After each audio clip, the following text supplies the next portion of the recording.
In this video, we're talking about Tackling toddlers. What to do to make your parenting experience with your toddlers go more smoothly.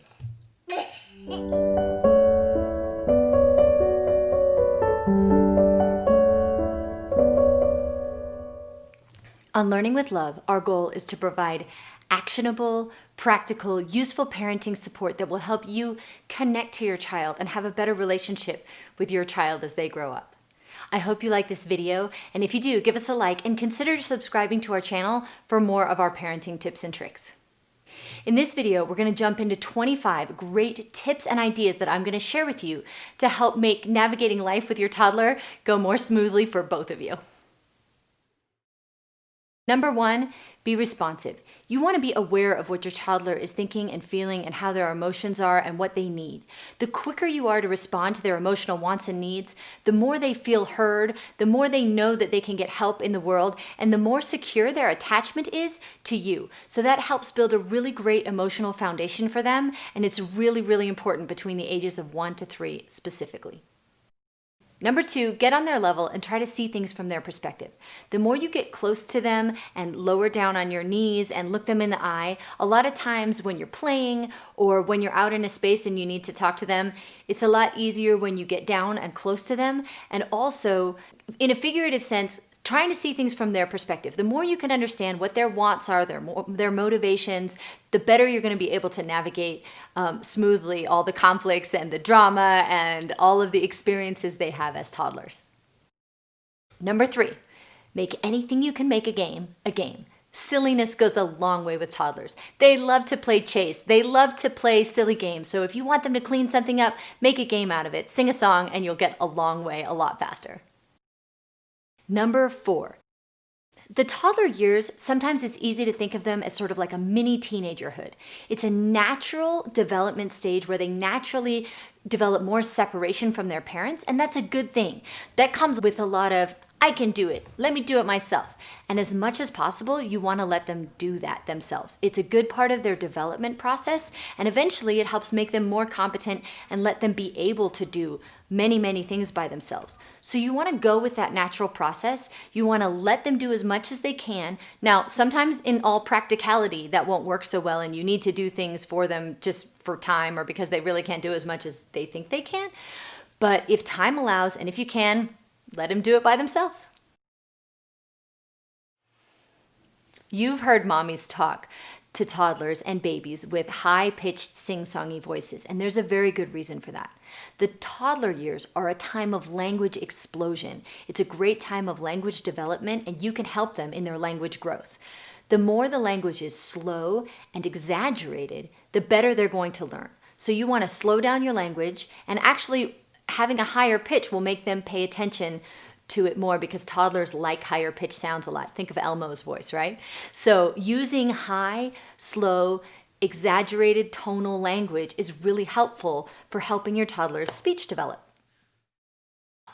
Going along with that, repeating their speech back to them is a very good way for them to learn to speak better. So you want to repeat back to them not only exactly what they're saying, so if they say something wrong like nuggles instead of snuggles, you want to repeat it back to them so they can hear from an outside perspective what it sounds like. So sometimes you can repeat back the sounds that they're making. And also sometimes you want to repeat it back to them more correctly, not in an admonishing way, but just so they can hear that sound that they're going for. So a lot of call and repeat with babies and toddlers is very useful because they're developing language. Kitty cat. Kitty cat. Meow. Meow. I'm going to deviate a little bit from the parenting dogma you most commonly hear said right here. And what you commonly hear said is that you always need to keep calm emotional control and keep a calm voice around children and always stay very calm and even-tempered. And I agree with that, and it's certainly true that you don't want to fly off the handle and you need to keep your own emotions in check. But that doesn't mean you need to not reveal to your child in a way that's clear what your emotional response is. If they're making you upset or if they're doing something upsetting, it's okay for them to see the effect that they are having on you. So in my observation and opinion, when you see a mommy go up to little Johnny and say, Johnny, I'm very disappointed in you right now. I wish you wouldn't do that. The problem is that takes a very sophisticated level of language control to understand that. And most toddlers don't have that. So it seems silly, but saying, Johnny, that makes mommy grumpy, and exaggerating the grumpy face, it's just giving them that feedback of saying, oh, what I've done has had an emotional response on somebody. So exaggerating emotions, oh, that's so wonderful, or oh, that's so awful. Exaggerating those emotions can help make it more clear to your children what the emotions look like and what the facial expressions look like so that they can begin to understand and navigate their emotions and your emotions and the emotional world around them better. Number 8, don't minimize emotions. So going along with that, now looking at their emotional landscape, what we want to understand is that toddlers have huge emotions, and their anger can be directed at something very silly, because we as adults understand that it's very small and it's very silly, but to them, that emotion is every bit as big and as frustrating as yours or mine. So we want to not minimize their emotional experience, right? So we don't want to say, oh, it's no big deal. It's a big deal to them. So we need to acknowledge that they are having these big emotions and then help them figure out useful and constructive ways to work through those big emotions. Number 9, use sharing guidelines. Now here I'm going to draw on the Montessori school of thought for sharing toys and using toys within a group of children, because I think it does a wonderful, wonderful job. So I'll share a link below with some Montessori guidelines and I'll touch on them briefly here for you. So imagine that you're working on your computer and somebody comes up to you and yanks it away and says, oh, well, it's Jennifer's time to use the computer now. How would you feel? You're in the middle of working on something and you're interrupted in the middle. Children feel the same way when they're playing with a toy and an adult says, you need to share that. So you don't want to do that. What you want to do is let them complete using the task or using the toy, and when a toy is then available, another child may use it. So you also make clear to the children that when somebody is using a toy, it is not available to play with. As soon as they are through, they're welcome to use it. They can even ask the other child that's using a toy and say, hey, may I have that when you're through with it? Perfectly valid way to use it, and that's also the way adults work in the real world. Hi, can I use your computer when you're through? Yes. So you want to not force children to share, but rather allow them to finish their experience with a toy, and then another child may use the toy when they're through. Number 10, related to this, let them give. If you force a child to give a gift or give of themselves or give a piece of candy, it's not true generosity. If you allow them to have the opportunity to give a gift or a toy or a candy or share something that they have, they delight in it and they know that it came from themselves, and you can say, wow, that was so generous, or that was so kind of you. And they have ownership of the giving. So to help develop a truly giving and empathetic and generous child, let them do the giving so they can take ownership of the feeling of giving and of the gift. Number 11. Offer 2 choices. Toddlers are developing their own ideas of what they want, and they have started to be able to understand that they can make choices that impact the world. Unfortunately, those choices often get very overwhelming. So in many cases, a great strategy is to simply offer 2 choices that you are okay with the outcome of either choice. So if I want to offer a pair of shoes, I will offer 2 shoes, both of which I am happy with her selecting which choice she wants, and then she gets the feeling that she gets to pick and the choice is not overwhelming. So frequently offer 2 choices.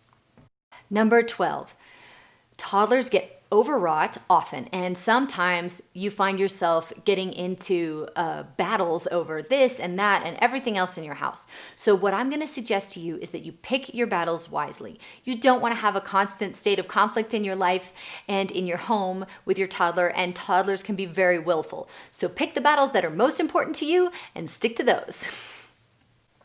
Number 13, prepare for transitions. Toddlers have a very hard time switching from one activity to another one, particularly when they're engrossed in an activity and when they find it really fun. So you want to prepare them and say, Victoria, we have 3 minutes before it's time to go, before you go, and then follow through and leave when it's time. But by preparing them and having them know that it's about time to leave, they're going to slowly get used to being able to make those transitions better. Number 14, unplug from tech. One of those transitions that gets to be the most challenging for toddlers is when you stop them from watching a cartoon or playing with the iPad or something like that.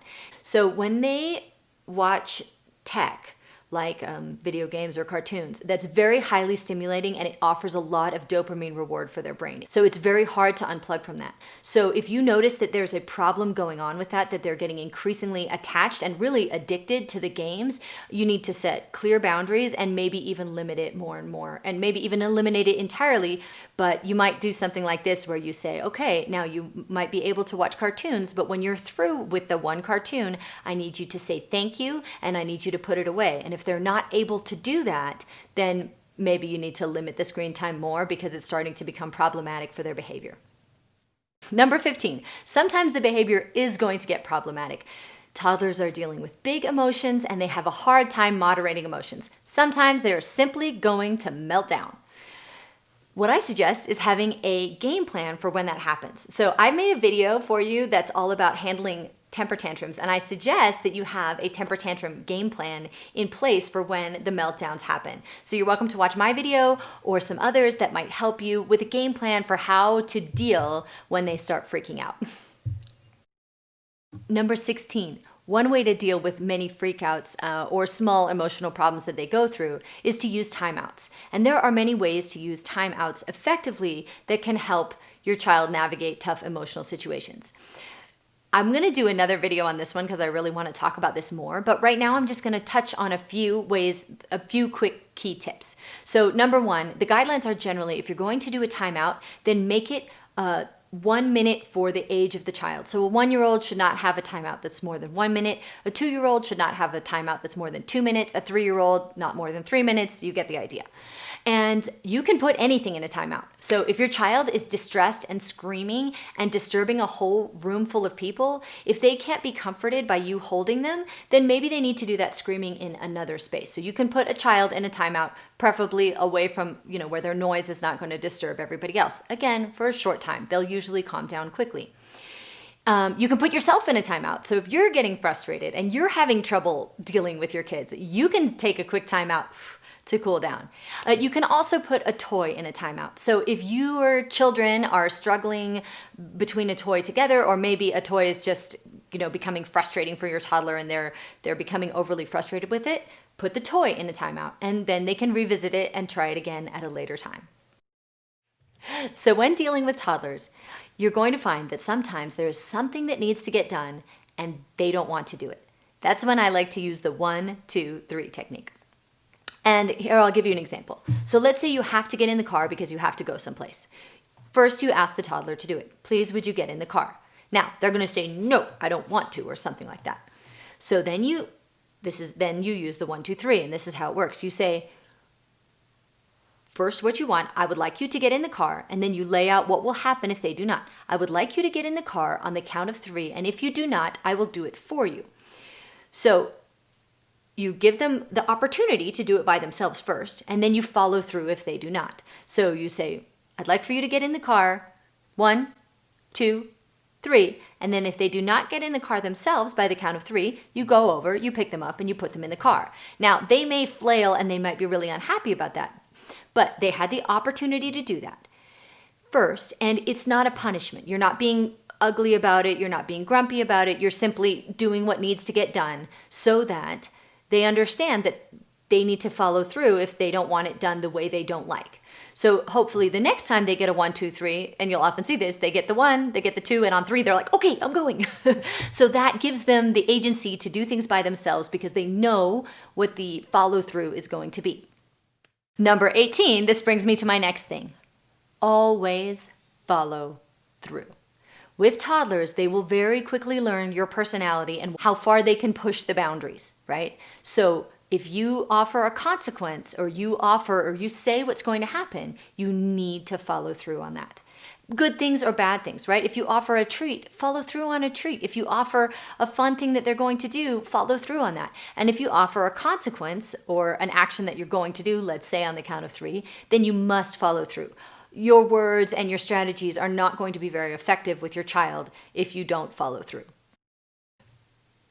Now, number 19, make sure if you offer a negative consequence that it does not punish you. I'll give you an example. Let's say you're going on a road trip and your child has been having trouble with, being rude about their iPad or something like that. And you say, that's it. I'm not going to let you watch your iPad for the whole 8-hour road trip. The problem is now you are going to have a really tough 8-hour road trip. So you really want to make sure that the consequences that you create are not going to be ones that make your life a whole lot harder, because that's going to be no fun. So there's a quick tip for you. Number 20, direct potty breaks. You don't want to ask a toddler usually, would you like to go to the bathroom? That often doesn't work, and they don't want to stop playing, and they're not really developmentally able to think that through. So usually with a toddler, you just want to say, okay, it's time to check for pee-pee. That's what I say with my kids. You can use your own phrase, but something about saying, okay, it's time to go to the bathroom now. That works a lot better. Number 21, use lifeguard handoffs. This is a sad fact, but many toddlers die every summer in swimming pools. And this is a tip I want to include because of the severity of this and the fact that I know for myself as a parent, I didn't even know that that was a thing and a problem until I had a toddler. So I want to share this with you. Toddlers can drown in pools, and they can drown in pools when there are many, many parents around. So when you have a toddler in a pool, you need to have a point person there that is on deck watching the child. And if they go away to go get a drink or whatever they're going to do, they need to hand off the lifeguarding role to somebody else. Do not expect that the other people around the pool are watching them, or that somebody's watching them just because there are adults there. Drowning is silent and it is fast. So hand off the lifeguarding duty and make sure that you always know that somebody is watching a toddler in a pool. Number 22, with other risks, not nearly dangerous risks like swimming pools, but with other risks like falling down on a playground, you want to let toddlers assess the risk themselves. Do not bubble wrap them. Let them fall. Let them learn to handle their own body and let their own body's feedback tell them what's too dangerous for them. So yes, do you want to protect them from a 10-foot drop? Sure. Try not to protect them from a 2-foot drop, because you want them to be able to take those little falls so that they develop body awareness. So let toddlers assess their own small risks whenever possible. Number 23, toddlers are creatures of habit, and they do well with routines when they know what to expect. So whenever possible, stick to a daily routine. Try to keep things kind of familiar for them so they know what to expect, and their day and your day will go more smoothly. Number 24, be consistent. You want to parent in a consistent way and respond to them pushing boundaries or their emotional needs in a consistent way as much as possible. Then they know what to expect from you. They feel much more secure in their world, and they can try different behaviors, but work towards behaviors that they know will consistently be effective and be useful and be good. So try to be consistent. Number 25, spoil them with love. Touching is a very fundamental human need. There are many studies that share how useful and valuable they are to children in their development. You cannot love your child too much. You cannot huggle them too much. You cannot snuggle them too much. So soak up all that sweetness and enjoy them, because it is a wonderful, special time and they're so much fun. And just love on those little toddlers as much as you can. So that wraps up my 25 tips. I hope you found them useful, and I would love to hear in the comments how they're working out for you, or add your own comments for other parents who are looking here and they'd love to read your contributions. We hope you liked this video, and if you did, give us a like, and we look forward to seeing you next time on Learning with Love.